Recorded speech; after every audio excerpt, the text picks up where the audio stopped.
Organika e shtëpisë kulturës atëherë e kufizuar me 3 vetë. Ishte drejtori, regjizori edhe unë, si punoj si 3. Aty kam filluar punën. Gjatë kohës që punoja në shtëpinë e kulturës, unë aktivizohesha jo vetëm në teatrin diletant, po edhe në aktivitetet e tjera që organizon në shtëpi e kulturës. Pjeri ka qenë një qytet i vogël edhe ne që ishim të aktivizuar në këtë institucion, bënim pjesë në të gjitha aktivitetet që organizoheshin pranë tij. Unë u inkuadrova njëkohësisht edhe në grupin e këngëve dhe vallëve popullore. Jo si këngëtar, po si valltar.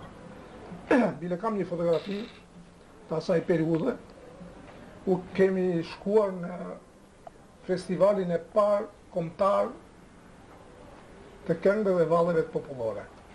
Grupi ynë atëre është nderuar me çmimin e 3.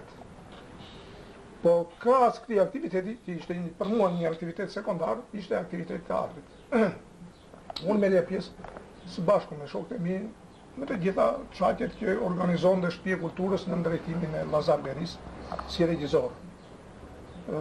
Aktorët e parë fare të atij grupi kanë qenë Leonida Prifti, Omer Axhia, Tashko Lakua, Lake Panajoti, Marika Kallamata, Liridi Dmitri, edhe ndonjë tjetër që ndoshta nuk e sjell dot në mend tani.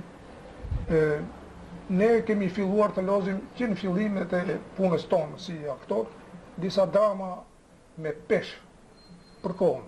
Sigurisht ishin pjesë të drama të dramaturgjisë së huaj, për arsye se dramaturgjia shqiptare në periudhë nuk kishte tradit, nuk kishte filluar akoma, me përjashtim të një pjesë të Foqion Postolit, siç ishin, ose të Çajupit në një pjesë, siç ishte komedia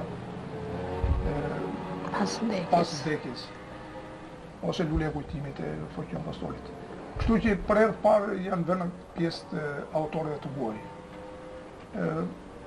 Mbaj mend që një ndër ato pjesët e para ka qenë Në Ngishtenjat e Pragës.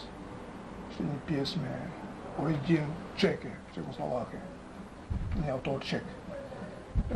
Pas asaj u bën pjesë të tjera që erdhën me radhë si vazhdimësi e punës tonë, se ne sa marronim një pjesë, sa fillonim ta shfaqim atë, fillonim përgatitet për një pjesë tjetër.